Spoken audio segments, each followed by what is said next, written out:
Gandang hapon. Yan, dahil wala tayong maulam ngayon, pwede nating anihan tong tanim nating gulay. Yan. Malalaki na siya guys. Anihan na natin kahit pakunti-kunti lang. Pwede na yan. Walang maulam eh.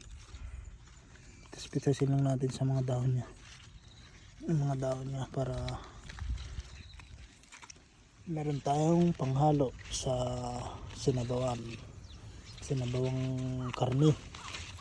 karning baboy. Ayan guys, tataba ng dahon nya. Ito paano nakatipid ng medyo malaki-laki din na matitipid natin dito kasi mahal ang gulay dito sa Japan eh. Mas mahal pa sa manok ang gulay dito sa Japan. Laki ng tipid natin dito guys.